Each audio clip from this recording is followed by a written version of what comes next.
Good morning students, welcome to my channel. आज हम start करेंगे क्लास 12 का चैप्टर नंबर 4 डिटर्मिनेंट्स। तुम्हारा एनसीईआरटी बुक का एक चैप्टर नंबर 4 है। तो पहले हम सीखेंगे डिटर्मिनेंट्स होता क्या है। अगर तुम मैट्रिक्स जानते हो तो उसी का रिलेटेड है डिटर्मिनेंट्स। देखो, अ डिटर्मिनेंट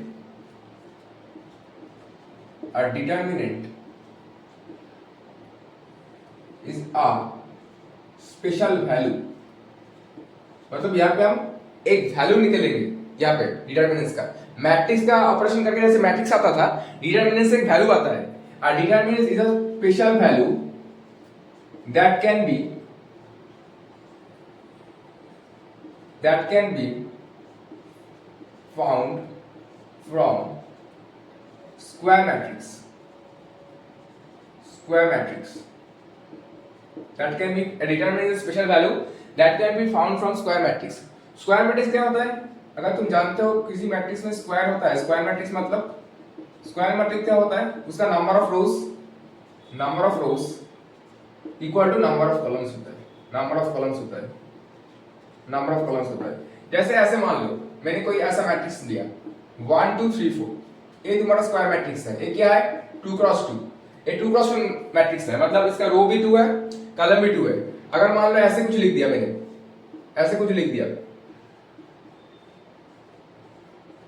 ए भी एक स्क्वायर मैट्रिक्स है क्योंकि ये 3 क्रॉस 3 वाला है। ये 3 क्रॉस 3, इसका रो भी 3 है, कॉलम भी 3 है।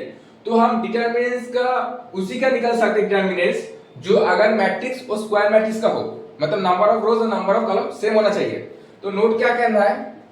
Only square matrix have determinant. Only square matrix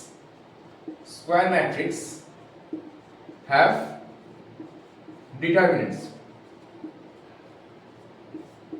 ठीक है, अब इसका सिंबल में आता है। हम डिटरमिनेंट्स को कैसे सिंबलाइज कर सकते हैं? सिंबल देखो, डिटरमिनेंट्स को हम कभी कभी ऐसे लिख सकते हैं, इसको बोलते हैं डेल्टा। कभी कभी ऐसे लिख सकते हैं डेल्टा, ठीक है। कभी कभी डिटरमिनेंट ऑफ ए, इसको बोलते हैं डेट ए बोलते हैं। किसी में आप ऐसे लिख सकते हैं, इसको मॉड मत बोलना बेटा, इसको दोनों तरफ रख के मॉड की तरह होता है, पर मॉड मत बोलना। ये होता है डिटरमिनेंट ऑफ ए। ये तीनों का सिंबल है, मैं यूज कर सकता हूं। एक मैंने क्या किया, एक डेल्टा लिखा, एक डेट ए लिखा, मतलब डिटरमिनेंट ऑफ ए, और मॉड की तरह दिख रहा है पर ए होता है डिटरमिनेंट ऑफ ए, ठीक है। ए होता है डिटरमिनेंट ऑफ ए। तो हमने तीनों सिंबल देखा। फर्स्ट ए वाला भी लिख सकते हो डेल्टा, डेट ऑफ ए, और दिस वन, ठीक है। ये डिटरमिनेंट का रिप्रेजेंटेटिव सिंबल होता है। ऐसे डिटरमिनेंट को हम रिप्रेजेंट कर सकते हैं, ठीक है। अब डिटरमिनेंट का वैल्यू कैसे फाइंड कर सकते हैं? अगर देखो 1 क्रॉस 1 डिटरमिनेंट हुआ, मतलब अगर ए ऐसा दिखा 3, ए क्या हुआ? ए तुम्हारा 1 क्रॉस 1 है मैट्रिक्स। अगर तुम्हारा ऐसा हुआ बी 1 2 3 4, अगर ऐसा हुआ तो इसका 2 क्रॉस 2 है, इसका 2 क्रॉस 2 है। अगर 1 क्रॉस 1 का डिटरमिनेंट का वैल्यू क्या होगा? जो तुम्हारा यहाँ पे वैल्यू दिख रहा है वही तुम्हारा डिटरमिनेंट का वैल्यू हो जाएगा, मतलब एस इसका वैल्यू हो जाएगा 3। उसका मैट्रिक्स का वैल्यू है, उसका वैल्यू इटसेल्फ हो जाएगा, क्योंकि यहाँ पे तो एक ही एलिमेंट है। तो a इक्वल टू मैंने क्या लिखा? 3 लिखा सिर्फ, और डिटरमिनेंट ऑफ a क्या वैल्यू आएगा? सिर्फ 3 आया, क्योंकि यहाँ पे एक ही वैल्यू है तो 3 आएगा। अगर 2 क्रॉस 2 का 2 क्रॉस 2 का हमको डिटरमिनेंट का वैल्यू निकालना है, तब देखो अगर कोई ऐसा रहता है a b c और d, इसका डिटरमिनेंट निकलने का क्या तरीका है? इसके साथ इसका क्रॉस होता है और इसके साथ इसका क्रॉस होता है, और बीच में माइनस बढ़ जाता है बाय डिफॉल्ट, मतलब AD माइनस BC। ये होता है तुम्हारा वैल्यू ऑफ डिटरमिनेंट। ये होता है तुम्हारा वैल्यू ऑफ डिटरमिनेंट, मतलब ये होता है तुम्हारा वैल्यू ऑफ डिटरमिनेंट का वैल्यू, ठीक है। A के साथ D का क्रॉस करो, बाय डिफॉल्ट माइनस होता है बीच में, और B के साथ C का। तो इसका क्या आंसर आएगा? देखो इसका क्या आंसर आएगा। अगर मैंने इसका डिटरमिनेंट का वैल्यू निकाला ए वाला, तो ये वाला तेरा हो जाएगा, ये वाला क्या हो जाएगा? ये हो जाएगा 4 into 1 माइनस 3 into 6, मतलब माइनस 2। ये वाला आ गया मेरा वैल्यू डिटरमिनेंट का, ये वाला आ गया मेरा वैल्यू, ठीक है। ऐसे हम 1 क्रॉस 1 2 क्रॉस 2 का वैल्यू निकाल सकते हैं। 3 क्रॉस 3 का थोड़ा अलग होता है, 3 क्रॉस 3 का थोड़ा अलग होता है। 3 क्रॉस 3 का थोड़ा अलग है, तो वहां पे हम देखेंगे कैसे निकाल सकते हैं माइनर और कोफैक्टर का। यहाँ पे पहले माइनर निकालना पड़ता है 3 क्रॉस 3 में। फॉर 3 क्रॉस 3 मैट्रिक्स के लिए, मैट्रिक्स मतलब डिटरमिनेंट के लिए उसके रो का एक्सपेंशन करते हैं पहले। यहाँ पे देखो, अगर मैंने कोई 3 का 3 ले लिया, यहाँ पे डिटरमिनेंट का हल निकालने के लिए सोचो ए वाला मैट्रिक्स का हम निकाल रहे हैं, कोई भी रो और कोई भी कॉलम से मैं एक्सपेंड कर सकता हूँ, कोई भी रो और कोई भी कॉलम से मैं एक्सपेंड कर सकता हूँ। 1 2 3 4 5 6 7 8 9 मैंने ऐसा अगर कुछ लिख लिया, तो इसका अगर मैं डिटरमिनेंट का वैल्यू निकालने जाता हूँ कोई भी रो से कर सकता हूँ। मैंने एक्सपेंडिंग थ्रू रो 1 कर रहे हैं, तो देखो एक्सपेंडिंग थ्रू रो 1, एक्सपेंडिंग थ्रू R1, मतलब ए वाला R1 है, ए वाला R1 है, ए वाला R1 है। अच्छा यहाँ पे एक चीज याद रखना है, अगर तुमको ए वाला मान के चलना, ए वाला प्लस है और उसके वाला ऑल्टरनेट है माइनस है और ए वाला फिर से प्लस है। अगर मैंने ऐसे कर रहे हैं तो इसके क्या होगा, पहले उसका एलिमेंट लिखेंगे ए वाला 1 और क्या करेंगे, इसका जो रो वाला है इसको हटा देंगे, इसका रो वाला और इसका कॉलम वाला हटा देंगे। हटा के क्या आ रहा है, यहाँ पे क्या आ रहा है 5 6 8 9 ऐसा आ रहा है 5 6 8 9। उसके बाद देखो यहाँ पे -2 लेना है, -2 लेना है, -2 लेना है। आप यहाँ पे देखो अगर -2 लेना है तो इसका भी हटा देंगे, इसका भी हटा देंगे, मतलब क्या आता है 4 6 7 9 ऐसे आ रहा है। और उसके बाद लास्ट वाला +3 इसको देके ये वाला हटा देंगे और ये वाला हटा देंगे, मतलब 4 5 7 8।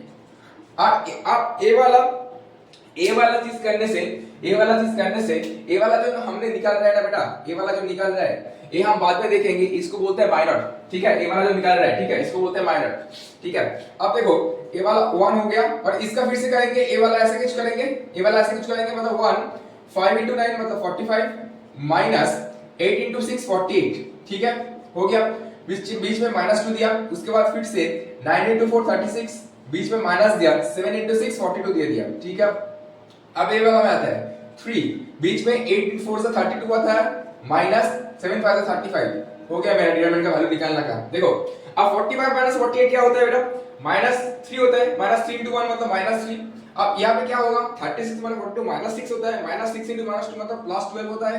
और यहाँ पे क्या होगा 32 माइनस 35 मतलब -3 मतलब क्या हो जाएगा -9 हो जाएगा, मतलब -9 हो जाएगा, मतलब -12 +12 ये वाला 0 आ गया, ये वाला डिटरमिनेंट का वैल्यू मेरा 0 आ गया, ठीक है। ए मैंने क्या किया, ए 3 cos 3 की डिटरमिनेंट का वैल्यू निकाला। मैंने पहले क्या किया देखो, एक बार धीरे से देखते हैं। 2 cos 2 बहुत इजी है, अगर इसको क्रॉस कर दो ऐसे, प्लीज क्रॉस कर दो और बीच में माइनस बना दो, सिर्फ हो जाएगा। 1 into 4 किया, यहाँ पे 1 into 4 4 माइनस क्या किया 3 into 2 किया 6, तो 4 - 6 यहाँ पे -2 आता है, ठीक है। अगर 3 क्रॉस 3 ऐसा नहीं होता है, अगर 3 क्रॉस 3 में हमको पहले माइनर निकालना होता है। माइनर मतलब ए वाला जो चीज निकाल रहे हैं, माइनर क्या होता है, माइनर होता है अगर किसी एक रो और कॉलम को मैंने डिलीट कर दिया, किसी मैंने रो और कॉलम को डिलीट कर दिया और मैट्रिक्स को छोटा कर दिया, उसको बोलते हैं माइनर, उसको बोलते हैं माइनर। देखो अगर मैंने एक्सपेंड करने से मैं कोई भी रो और कोई भी कॉलम को एक्सपेंड कर सकता हूं, मतलब ऐसा नहीं उसका वैल्यू सेम रहेगा। अगर मैंने R1 से किया, जो आंसर आया, मैंने अगर R2 से करता, अगर मैंने R2 से करता तो भी डिटरमिनेंट का वैल्यू अनचेंज रहेगा, वो सेम ही आएगा, मतलब 0 ही आएगा, ठीक है। अगर मैंने यहाँ पे R1 को एक्सपेंड करके किया है, तो अगर R1 को एक्सपेंड करके करते हो तो ये वाला देखो R1 का पहले वैल्यू 1 था, और यहाँ पे एक चीज है साइन को कंसीडर करके मानना चलना पड़ेगा। यहाँ पे पहले पॉजिटिव, यहाँ पे नेगेटिव पॉजिटिव, फिर से नेगेटिव पॉजिटिव ऐसे करके आता है, तो मैंने साइन को पहले कंसीडर कर लिया। पहले 1 लिखा, यहाँ पे पॉजिटिव था तो कुछ लिखा नहीं, और इसके बाद इसका बराबर जो रो है, इसका बराबर कॉलम है, इसको हटा दो। हटा के जो आ रहा है 5 6 8 9, वो आप पे ऐसे लिखो डिटरमिनेंट, ठीक है, 5 6 8 9। बीच में 2 था, माइनस ले लिया, -2, और इसका बराबर है, इसको हटा दो, इसको हटा दो, मतलब 4 6 7 9 आया, 4 6 7 9, ठीक है। अब लास्ट में देखो +3 था, +3 लिखा, इसको हटा दो, इसको हटा दो, मतलब 4 5 7 8 आया, 4 5 7 8। उसके बाद क्या किया, उसके बाद ए अप्लाई किया, जो वाला चीज तुमने यहाँ पे देख रहे हो, ए वाला अप्लाई किया, मतलब 5 into 9 45, -8 into 6 48, 9 into 4 36, -6 into 7 42 हो गया। यहाँ पे 8 4 32, 7 5 35 आ गया। यहाँ पे आके -3 आ रहा है, यहाँ पे आके -6 into 12 +12 आ गया। यहाँ पे हमारा -3 प्लस into +3 आ रहा है, मतलब -9 आ रहा है, तो यहाँ पे -3 -9 -12 +12, मतलब इसका वैल्यू हमारा 0 आ गया। ये तो हमारा बहुत ही बेसिक चीज है, डिटरमिनेंट क्या होता है, ठीक है। स्क्वायर मैट्रिक्स का भी डिटरमिनेंट हम निकाल सकते हैं, ओनली फॉर स्क्वायर मैट्रिक्स मैंने बोल दिया। ये दोनों हमारा डिटरमिनेंट का सिंबल था, और how to calculate the value of determinant, ये मैंने पहले सीखा, how to calculate the value of determinant. ठीक है, ठीक है।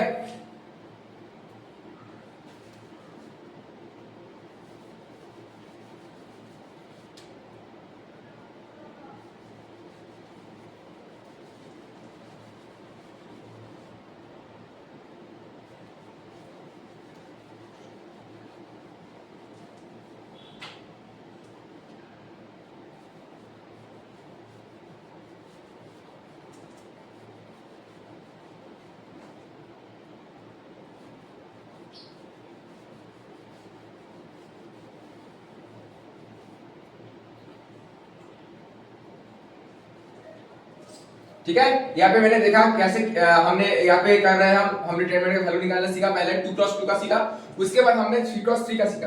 अब हम देखेंगे डिटरमिनेंट से कुछ प्रॉपर्टी होता है। क्या होता है? डिटरमिनेंट से कुछ प्रॉपर्टी होता है। ठीक है, properties of determinant, properties of determinants, determinants का कुछ प्रॉपर्टी होता है। ठीक है, अगर नंबर 1 क्या होता है, अगर कोई भी 2 रोज और कॉलम्स सेम होगा, कोई भी 2 रोज और कॉलम सेम होगा तो उसका डिटरमिनेंट का वैल्यू 0 आता है। If 2 rows and columns are same then determinant of A का वैल्यू 0 आएगा। ठीक है, कोई भी 2 रोज और कॉलम सेम आया मतलब इसका डिटरमिनेंट का वैल्यू सेम आएगा। सोचो ऐसा कुछ है 1 1 1 4 5 6 देन 1 1 1। अब देखो यहाँ पे C1 और C3 सेम है, यहाँ पे C1 C3 सेम है, यार C1 and C3 are same. इसका मतलब है हमको वैल्यू निकालने का जरूरत ही नहीं है, इसका डेल्टा का वैल्यू मतलब डिटरमिनेंट का वैल्यू सीधा 0 बना दो, क्योंकि मैंने बोला अगर कोई भी 2 रोज और कॉलम सेम आता है, कोई भी 2 रोज एंड कॉलम सेम आता है तो उसका डिटरमिनेंट का वैल्यू सीधा 0 होता है। अगर कोई भी रोज और कॉलम में, अगर तुमको देखा कोई भी रोज और कॉलम में तुम्हारा 0 देखा है, मतलब कोई भी रोज मतलब ऐसा कुछ देखा तुमने, तो उसका डिटरमिनेंट का वैल्यू भी 0 आता है, इसका डिटरमिनेंट का वैल्यू भी 0 आता है। इसलिए बोलते हैं हम लोग अगर कोई भी रोज और कॉलम को मैंने 0 देख रहा हूं, 0 हम देख रहे हैं उसमें, तो 0 से एक्सपेंड कर दो बेटा, 0 से एक्सपेंड कर दो, बहुत ही आसान होता है, क्योंकि वो 0 और रो में एक्सपेंड करना है, बहुत ही आसान हो जाता है। ठीक है, कोई भी रो और कॉलम में अगर मैंने 0 देखा मतलब उसका यहाँ पे कॉलम में अगर मैंने 0 देखा, यहाँ पे कॉलम है मतलब जिसका रो और कॉलम में ज्यादा नंबर ऑफ जीरो है उसी रो और कॉलम से एक्सपेंड करो, क्योंकि हमको करने का जरूरत ही नहीं है, वो आसान हो जाता है कैलकुलेशन करने का, क्योंकि एक्सपेंड करना जरूरी नहीं है। इसलिए हम बोलते हैं जिस रोज और कॉलम में ज्यादा मात्रा में तुमको देखा जीरोस, मतलब रो भी हो सकता है कॉलम भी हो सकते हैं, उसी रो और कॉलम में एक्सपेंड स्टार्ट करो। अगर कोई भी एक रो और कोई भी एक कॉलम में 0 होगा उसका डेल्टा का वैल्यू 0 आता है। ठीक है, अब नंबर 3 में आता है, आज सोचो ए अगर कोई मैट्रिक्स है, आज का अगर मैंने उसको ट्रांसपोज अगर उसको मैंने ट्रांसपोज निकाला तो अगर डिटरमिनेंट का जो वैल्यू है, अगर इसको मैंने ट्रांसपोज निकाला मतलब A इनवर्स हुआ, उसका भी इसका डिटरमिनेंट सेम होता है, वैल्यू ऑफ डिटरमिनेंट सेम होता है। अगर मैंने मैट्रिक्स का जो वैल्यू आएगा और डिटरमिनेंट का जो वैल्यू आएगा उसका वैल्यू सेम होता है। ठीक है, मतलब अगर उसको डिटरमिनेंट ऑफ A, अगर A मैट्रिक्स का मैंने ट्रांसपोज ले लिया, लेके भी हमें डिटरमिनेंट निकालना है तो दोनों का वैल्यू सेम आता है, मतलब कोई भी मैट्रिक्स हो उसका मतलब स्क्वायर मैट्रिक्स की बात कर रही है यहाँ पे, अगर उसका जो वैल्यू डिटरमिनेंट दे रहा है अगर उसको मैंने ट्रांसपोज कर दिया, मतलब सोचो यहाँ पे 1 2 3 4 रहा, एग्जांपल मैंने दे देता हूँ एक, अगर इसको जो डिटरमिनेंट का वैल्यू आएगा, अगर मैंने इसको A ट्रांसपोज कर दिया, इसको मैंने A पकड़ के चलता हूँ, अगर मैंने A ट्रांसपोज कर दिया, A ट्रांसपोज मतलब रो वाला कॉलम में, कॉलम वाला रो में, तो मतलब ऐसा कुछ बन जाएगा बेटा, ऐसा कुछ बन जाएगा। तो इसका भी जो हमको वैल्यू आएगा दोनों सेम आएगा, सेम A वाला सेम आएगा। ठीक है, A वाला सेम आएगा। ठीक है, अब एक चीज है, अगर कोई भी square matrix, if any square matrix of order n, if any square matrix of order n ऐसा कुछ दिखा और कोई स्केलर क्वांटिटी से अगर मल्टीप्लाई कर रहे हैं हम, ऐसे मॉड ऑफ A दिखा, तो A क्या होता है, A हो जाता है k to the power n dot mod of A. बहुत ही इंपॉर्टेंट चीज है ये वाला। अगर कोई भी मैट्रिक्स का ऑर्डर n है, मतलब n मतलब जो हम 2 क्रॉस 2 3 क्रॉस 3 बन रहा है, मतलब इसका ऑर्डर क्या होगा बेटा, इसका ऑर्डर होगा 3, इसका ऑर्डर क्या होगा, n का वैल्यू, n का वैल्यू 2। तो अगर ऐसा कुछ देखा k a equal to k into n determinant of a, तो ऐसा आ जाता है k बाहर होके पावर में n आ जाता है, उसके बाद डिटरमिनेंट का वैल्यू। इसका एक एग्जांपल दे देखते हैं, एक एग्जांपल देके देखते हैं। अगर सोचो ऐसा कुछ वैल्यू आ a इक्वल टू हमने बोला 1357, ठीक है। ये अगर इसका वैल्यू क्या होगा, इसका वैल्यू क्या होगा देखो, अगर मैंने ऐसा कुछ बोला फाइंड ऐसा कुछ बोला फाइंड 2 ऑफ a, ऐसा कुछ बोला इस ऐसा कुछ बोला, अगर स्केलर मैट्रिक्स से मल्टीप्लाई करोगे तब भी मतलब अगर पहले 2a निकाल लोगे उसके बाद तो डिटरमिनेंट आएगा, वो भी वैल्यू सेम कर सकते हो। पर अगर ऐसा कुछ करना है, आज तुमको जल्दी वैल्यू निकालना है, तो ऐसे वाला चीज को हम क्या करेंगे, देखो ये हम क्या करेंगे, a वाला तुम्हारा k का वैल्यू क्या हुआ, k का वैल्यू यहाँ पे 2 हुआ, तो इसका अगर यहाँ पे लगा देंगे, मतलब a वाला कितना है बेटा, n का वैल्यू भी 2 है, क्योंकि a 2 क्रॉस 2 मैट्रिक्स है, a क्या है 2 क्रॉस 2 मैट्रिक्स है ना। तो हम क्या हो जाएगा, k का वैल्यू यहाँ पे क्या का वैल्यू 2 है, तो मतलब 2 का स्क्वायर बढ़ जाएगा, डिटरमिनेंट ऑफ इसका वैल्यू मतलब 7 into 1 मतलब क्या होता है बेटा, 7 into 1 मतलब 7 माइनस 15, तो हमारा आ गया 4 into 7 माइनस 15 मतलब -8, मतलब इसका वैल्यू आएगा -32, इसका वैल्यू आएगा -32। बहुत ही आसान से मैंने निकाल लिया, बहुत ही आसान से इंपॉर्टेंट निकाल लिया। ये वाला बहुत इंपॉर्टेंट है, ये वाला बहुत इंपॉर्टेंट है, ठीक है, ये वाला बहुत इंपॉर्टेंट है, ठीक है। मैंने कुछ देखा, अगर ठीक है, अगर कोई भी रो, अगर कोई मैंने एक्सप्रेस कर दिया, मतलब ऐसा कुछ रहा, अगर ऐसा कुछ रहा, नंबर 5 में हम देखते हैं ऐसा कुछ रहा, क्योंकि दोनों if two rows and columns are interchange, then value of determinant, value of delta will be opposite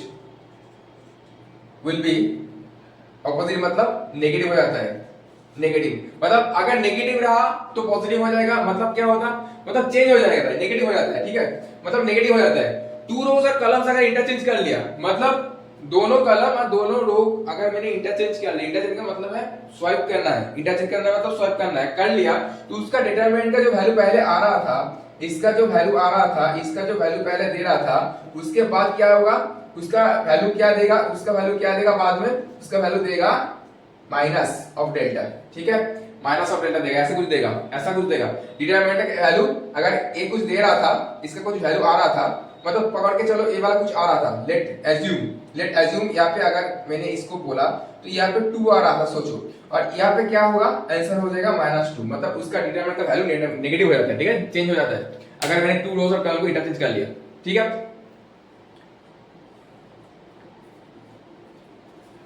ठीक है, अच्छे से देख लो।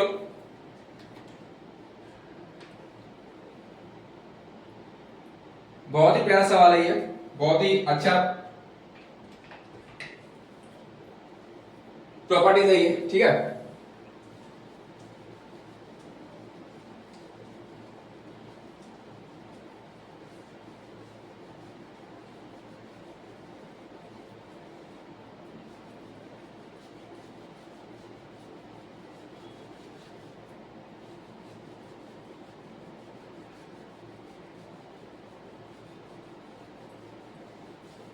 आज हम सिर्फ बेसिक वगैरह डिस्कस करेंगे और हम तुम्हारा सब कुछ करेंगे जो एनसीईआरटी में है, एनसीईआरटी 4.1, 4.2, 4.3, 4.4 बाद में करेंगे शायद, वो वाला लेक्चर 2 में देखेंगे, ठीक है।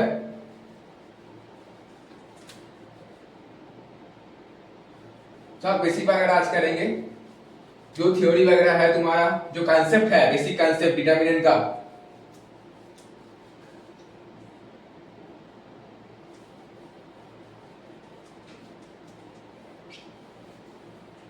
ठीक है। अब देखो एरिया ऑफ ट्रायंगल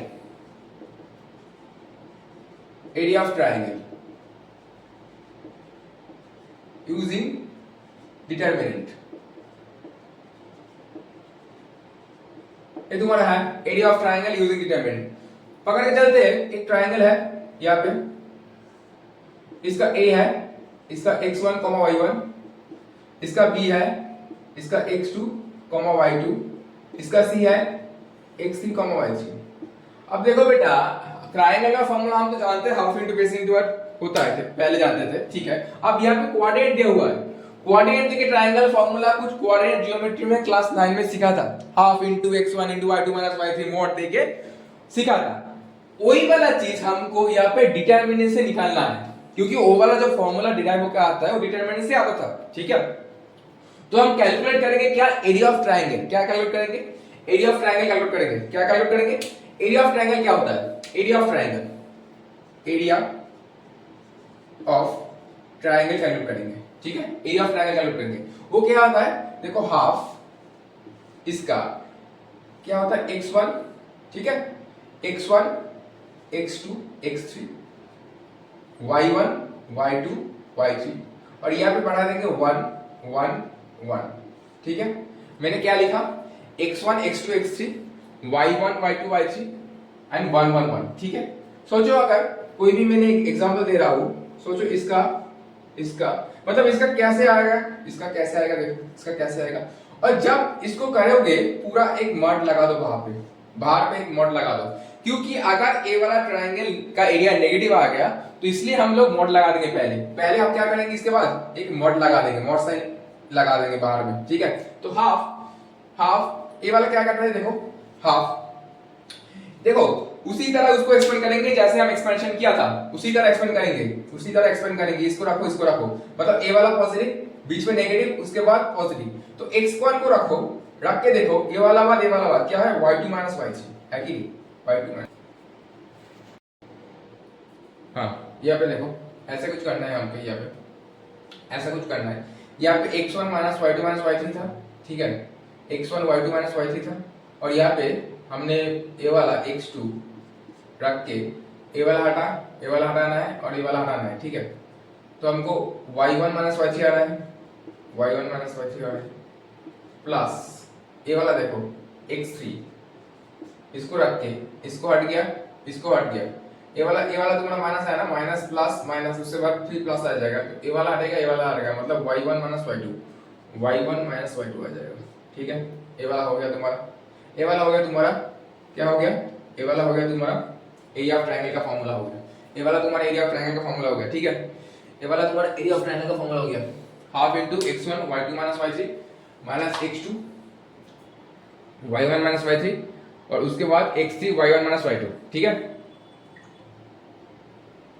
अब एक इसका एग्जांपल देख लेते हैं, आगे एग्जांपल लेते हैं। बोल रहा है, देखो एग्जांपल देखते हैं, फाइंड एरिया ऑफ ट्रायंगल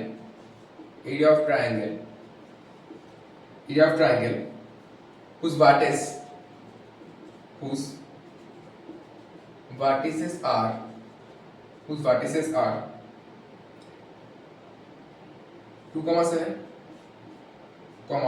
1, 1, 10, 8। ये वाला हमको दिया हुआ है, देखो find the area of triangle बोल रहा है whose vertices are 2, 7, 1, 1 एंड 10, 8, ठीक है।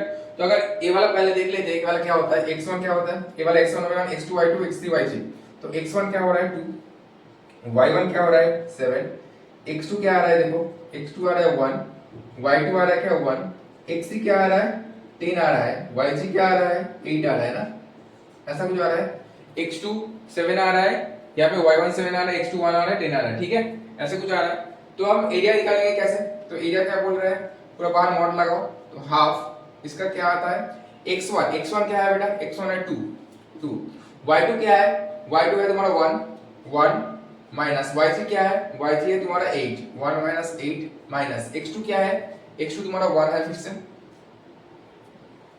और y1 क्या है, y1 तुम्हारा 7 है माइनस y3 क्या है, y3 तुम्हारा 8 है, प्लस x3 क्या है, x3 तुम्हारा 10 है, y1 क्या है, y1 तुम्हारा 7 है माइनस y2 क्या है 1 है, पूरा क्रॉस करके और लगा दो।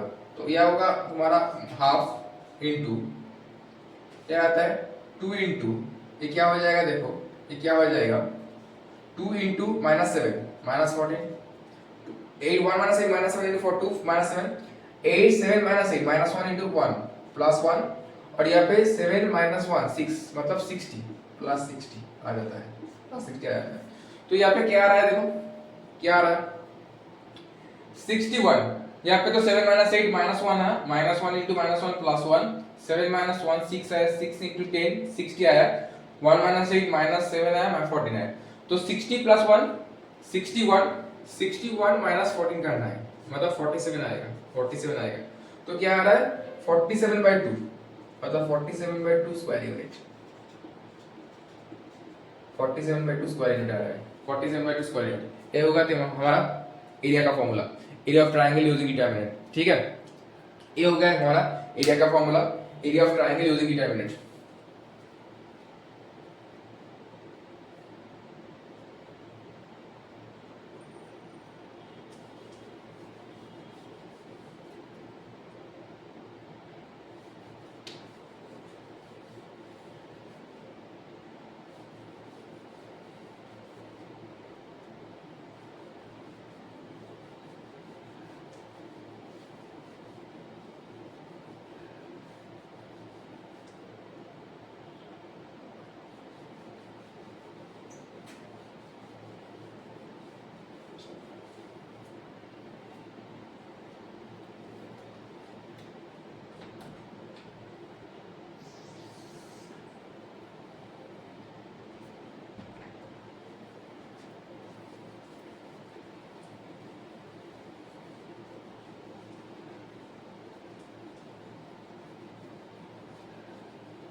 आज हम देखेंगे और एक चीज, हाउ टू फाइंड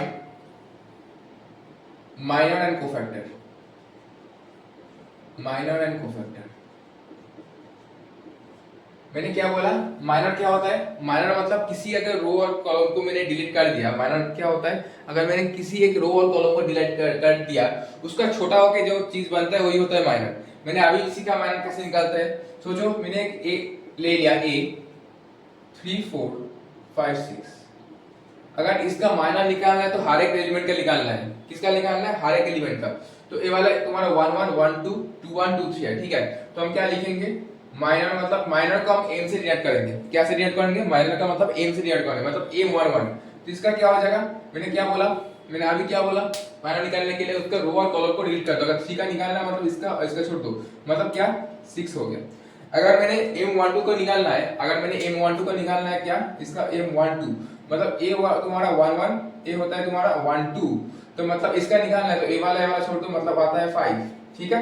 अगर m21 का निकाला तो क्या होगा, इसका करके a वाला छोड़ दो, a वाला छोड़ दो, मतलब इसका होगा 4। m22 का निकालना क्या होगा, तो इसका होगा a वाला छोड़ दो, a वाला छोड़ दो, मतलब इसका क्या होगा, इसका छोड़ दो और इसका छोड़ दो, मतलब क्या हो जाएगा, a वाला हो जाएगा तुम्हारा 3, ठीक है। ये होता है तुम्हारा माइनर, ये होता है तुम्हारा माइनर। और इसका कोफैक्टर क्या होता है, cofactor is the sign of minor, cofactor is the sign with minor, cofactor is the sign with minor, ठीक है। ये क्या होता है, कोफैक्टर को हम क्या निकालेंगे, कोफैक्टर को हम a11 से डिनोट करेंगे, कोफैक्टर क्या करेंगे, कैपिटल a11 से क्या होता है, -1 whole to the power i plus j dot m11। i plus j का मतलब क्या है बेटा, यहाँ पे i मतलब नंबर ऑफ रोज है और j मतलब नंबर ऑफ कॉलम्स है, मतलब पहले वाला जो एलिमेंट है ये 1 1 मतलब -1 टू द पावर 2 हो जाएगा, क्योंकि ये वाला 1 i है, j 1 है, डॉट क्या बोल रहे हैं 1 1 बोल रहा है, मतलब 6 बोल रहा है, तो इसका -1 का स्क्वायर मतलब पॉजिटिव 6 आएगा। अब ये 1 2 का निकालना क्या होगा, तो ये वाला -1 का क्या हो जाएगा, 3 हो जाएगा, डॉट m12 हो जाएगा, तो मतलब -1 इनटू m12 क्या हो जाएगा, m12 तुम्हारा 5 है, ठीक है। तो ये वाला हो जाएगा -5। अब a21 देखो, a21 क्या हो जाएगा, a21 हो जाएगा -1 whole to the power 3 dot m21, मतलब क्या -1 इनटू 21 क्या है तुम्हारा वैल्यू 4, तो मतलब इसका कोफैक्टर क्या हो जाएगा -4। अगर a22 क्या हो जाएगा, a22 हो जाएगा -1 whole to the power 4 dot m22, m22 तो क्या हो जाएगा, वो वाला वो 1 हो गया, m22 का वैल्यू क्या आएगा 3, तो इसका मतलब है 3। ठीक है, ये हो गया मेरा माइनर और कोफैक्टर निकालना। ये हो गया मेरा माइनर और कोफैक्टर निकालना। माइनर मतलब बहुत ही आसान होता है, अगर मैंने किसी एक रो और कॉलम को डिलीट करके जो मैट्रिक्स बन रहा है, जो मैट्रिक्स बन रहा है मतलब जो एलिमेंट बन रहा है कि वही होता है तुम्हारा 2x2 का एलिमेंट ही बनेगा। ठीक है, और उसके बाद और एक 3x3 का अलग से बनेगा, जो मैंने एक्सपेंड करके दिया 3x3 का मैं डिटरमिनेंट निकालने के टाइम। तो यहाँ पे होता है, ये होता है तुम्हारा माइनर, ये होता है तुम्हारा कोफैक्टर। कोफैक्टर क्या होता है, साइन विद माइनर। ठीक है, तो ये -1 whole to the power plus j dot a11 करके पढ़ाना है। तो मतलब मेरा a11 कितना आया, मेरा a11 आया 6, मेरा a12 कितना आया, a12 -5 आया, मेरा a21 कितना आया, a21 आया -4, मेरा a22 कितना आया, a22 आया 3। ठीक है, ये होता है तुम्हारा कोफैक्टर। ठीक है, ये होता है तुम्हारा माइनर, ये होता है तुम्हारा कोफैक्टर। और ठीक है, और अगर उसी का एलिमेंट को सोचो, इसको 1 1 है, इसका 1 1 है, सोचो एक मैट्रिक्स है, इसका मैट्रिक्स है 2 3 4 5 6 7 8 9 10। ठीक है, इसका अगर मैंने निकाल रहा हूं, ठीक है, डिटरमिनेंट का वैल्यू निकाल रहा हूं, डिटरमिनेंट का वैल्यू ऐसे भी बोल सकते हो, डिटरमिनेंट का वैल्यू निकाल रहा हूं, तो ए वाला तुम्हारा क्या हो जाता है 1 1, ए होता है 1 2, ए होता है 1 2, ए होता है क्या 3 1। ठीक है, ए क्या होता है, ए पहले वाला है ना, ए 1 1 है, ए क्या हुआ, ए 1 2 है, ए 3 1 है। ठीक है, अगर कोई भी चीज ए 1 1 इंटू ए 1 1 किया, ठीक है, प्लस ए 1 2 इंटू ए 1 2 किया, प्लस ए 1 3 इंटू ए 1 3 किया, इसको अगर किया मतलब उसका एलिमेंट उसी के साथ अगर कोफैक्टर से मल्टीप्लाई कर दोगे, उसी के एलिमेंट उसकी कोफैक्टर से मल्टीप्लाई करोगे, तो इसका भी ऑल्टरनेट मतलब है, इसका भी डेल्टा निकाल रहे हैं, इसका भी डेल्टा निकाल जाता है, क्योंकि वही तो कर रहे हैं हम माइनर में, वही तो कर रहे हैं। अगर किसी और के साथ करोगे, मतलब a11 के साथ 2 कर दोगे, अगर मतलब ऐसा कुछ करोगे, a11 into कर दोगे a21 प्लस a12 इसको करोगे a22 प्लस a13 इसको करोगे a23, ऐसे कुछ कर दिया, तो इसका डिटरमिनेंट का वैल्यू हमेशा क्या देगा, इसका जो वैल्यू है इसका हमेशा 0 देता है, इसका हमेशा 0 देता है।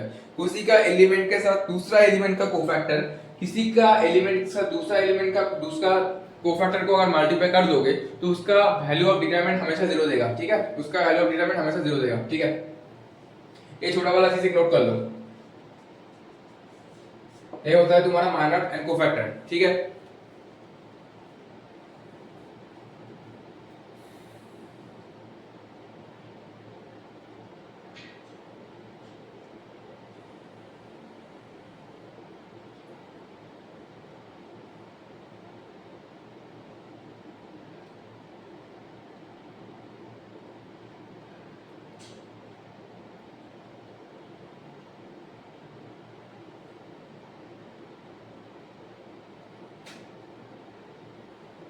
तो एक हम क्वेश्चन करेंगे, इसको अगर 3x2 हुआ तो उसका माइनर और कोफैक्टर कैसे निकालते हैं। ठीक है, एक क्वेश्चन कर लेते हैं, अगर 3x3 हुआ उसका माइनर और कोफैक्टर कैसे निकालते हैं। देखो,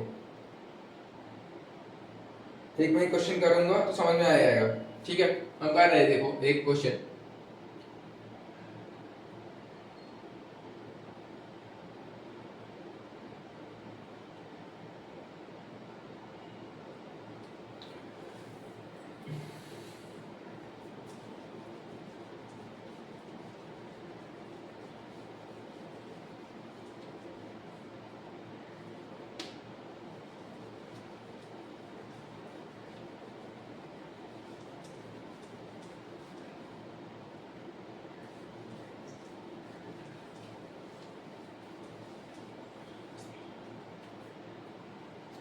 क्योंकि आपको बोला है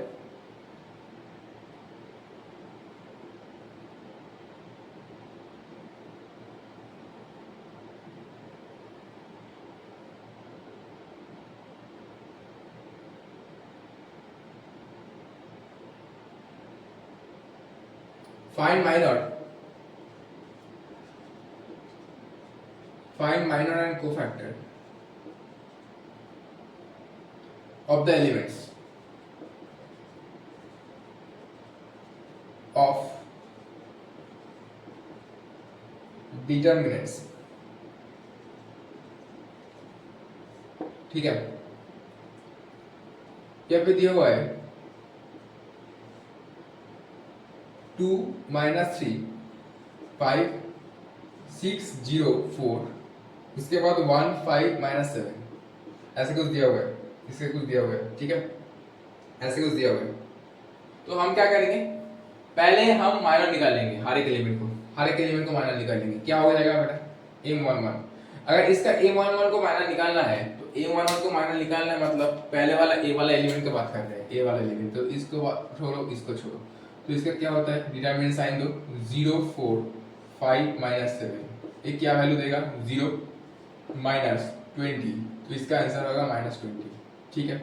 अब हम करते हैं m12 का मतलब नेक्स्ट वाला पार्ट में, नेक्स्ट ये वाला m12, ये करेगा क्या, इसको छोड़ो मतलब क्या होता है 6 4 1 माइनस 7, ऐसा कुछ बनेगा, क्योंकि ए वाला हटा दिया मतलब 6 4 1 माइनस 7, तो माइनस 42 माइनस 4, तो माइनस 46 आ रहा है, ठीक है।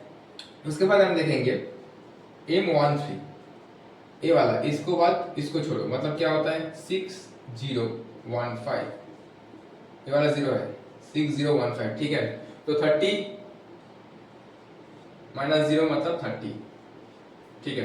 अब आएगा ये वाला m21,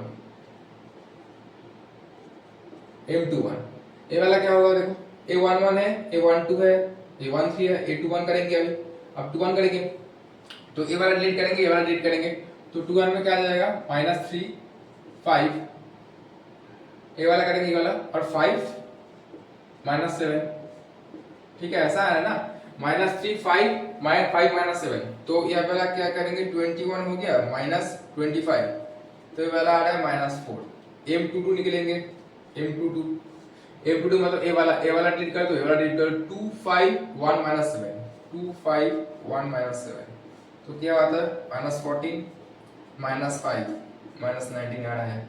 अब m23 करो, m23 क्या आएगा, ए वाला देखो, ए वाला हटा दो और ए वाला हटा दो, 2 माइनस 3 1 5, 2 माइनस 3 1 5, 2 माइनस 3 1 5, तो इसका क्या आएगा 5 2 10 माइनस 3 प्लस 3 मतलब ए वाला हो जाएगा 30, ठीक है।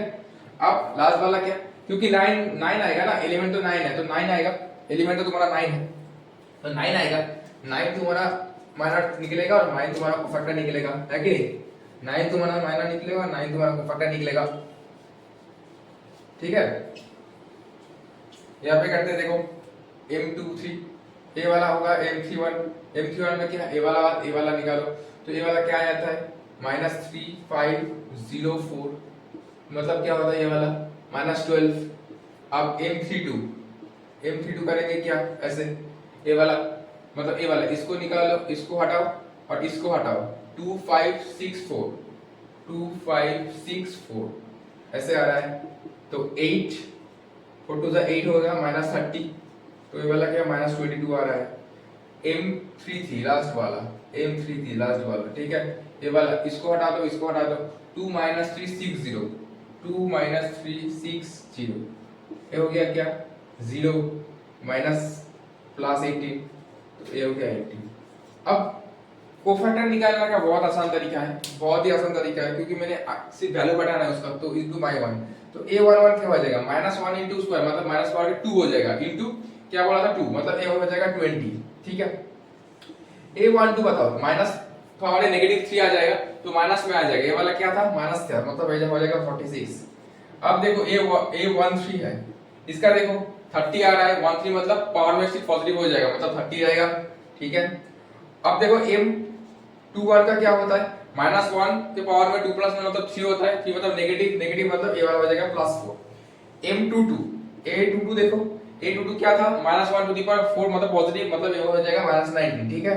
अब देखो a23 क्या हो जाएगा माइनस 1 नेगेटिव हो जाएगा पावर में 2 प्लस 3 किया ना, क्योंकि फॉर्मूला में ऐसा कुछ था ना minus 1 to the power i plus j dot m11, तो ऐसे ही तो कर रहे हैं हम कोफैक्टर का, तो यहाँ पे माइनस 5 1 टू द 5 है नेगेटिव आ रहा है, तो इसका मतलब है क्या माइनस 13 हो जाएगा, ठीक है। अब इसका देख लेते हैं, ए वाला क्या हो जाएगा a31, इसका क्या हो जाएगा 31 मतलब पॉजिटिव है माइनस 12 भी रहेगा, A32 का ए वाला नेगेटिव आ जाएगा, नेगेटिव नेगेटिव मतलब पॉजिटिव बन जाएगा, ए वाला क्या हो जाएगा, ए वाला पॉजिटिव आएगा, इसका मतलब ए पॉजिटिव ही रहेगा।